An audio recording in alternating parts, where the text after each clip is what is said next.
Think about what happens when the sun goes down today. You turn on the lights, open your phone, put something on in the background. Somewhere in the world right now, someone is sitting alone in the dark, just thinking. We call that a bad night. Ancient humans called that Tuesday, because 100,000 years ago, none of that existed. No glowing cities, no screens, just darkness. Real darkness.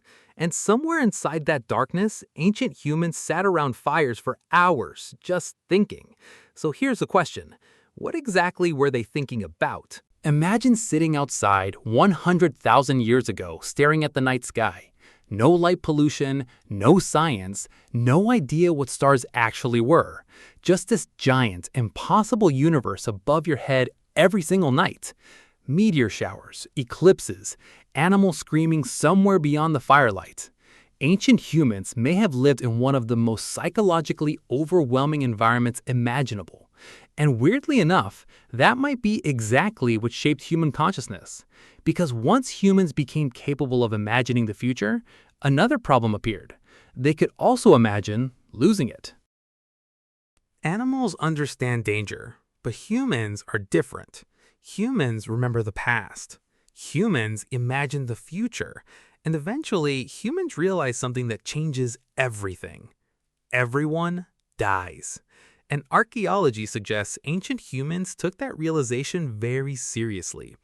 For a long time, scientists assumed Neanderthals and early humans were primitive brutes, too focused on survival to care about deeper meaning. But the evidence tells a much more surprising story. In Russia, archaeologists discovered graves dating back tens of thousands of years. Inside were human skeletons covered in thousands of carefully hand-carved ivory beads. Not hundreds, thousands. Think about how long that would have taken. Every bead carved by hand, with stone tools, no shortcuts. Someone sat down and spent hours, maybe days, making something beautiful for a person who was already gone. That's not survival behavior, that's love. And it gets even stranger. These burials weren't isolated far from the living. Some were found directly inside caves where ancient humans ate, slept, and raised their children. They didn't hide their dead. They kept them close, every single day, living beside reminders of mortality. Modern humans usually separate death from daily life. Hospitals, funeral homes, cemeteries. Ancient humans may have done the exact opposite, and researchers think that closeness to death didn't break them, it brought them together. Because prehistoric life wasn't peaceful either, far from it. At a site in Kenya called Nataruk, archaeologists found the remains of 27 prehistoric hunter-gatherers, crushed skulls, arrow wounds, a pregnant woman. Some bodies appeared to have been bound before death. This happened 10,000 years ago. Long before empires, long before civilization as we know it. Ancient humans weren't just surrounded by natural danger. They were surrounded by sudden, unpredictable violence. And researchers think experiences like this created something called ontological shock, the psychological collapse that happens when reality suddenly feels fragile and unsafe. You can still see it today, after disasters, wars, sudden loss, that moment where life stops feeling solid.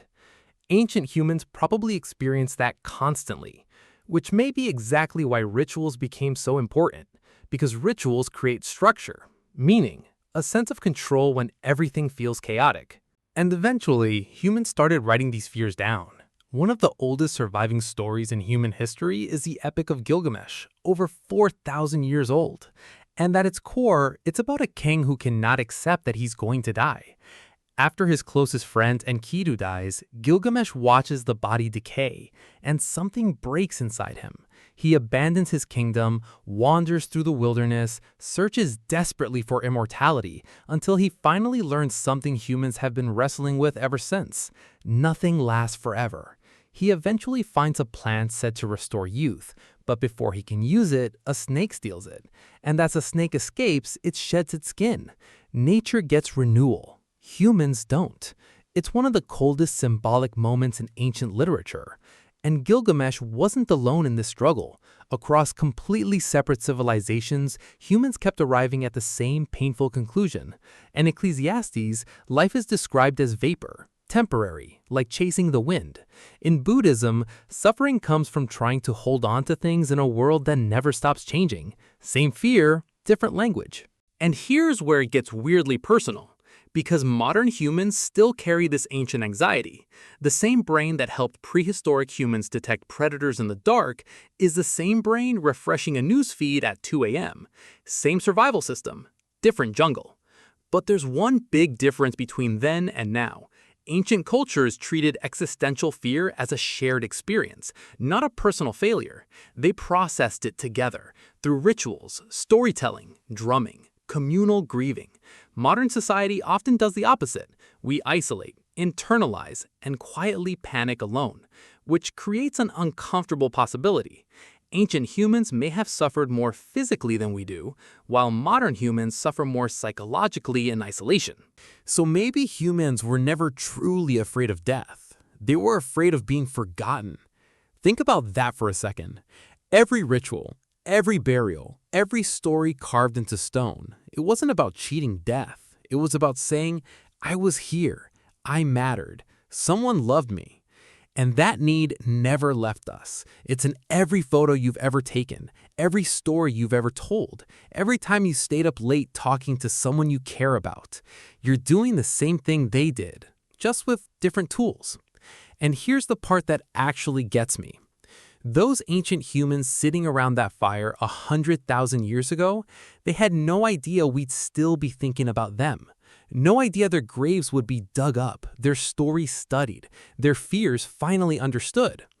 But we remember them, which means, in a way, they got exactly what they were looking for: to be remembered, to matter, to not disappear completely. And maybe that's the whole point, not to live forever, just to matter, to someone, somewhere, someday.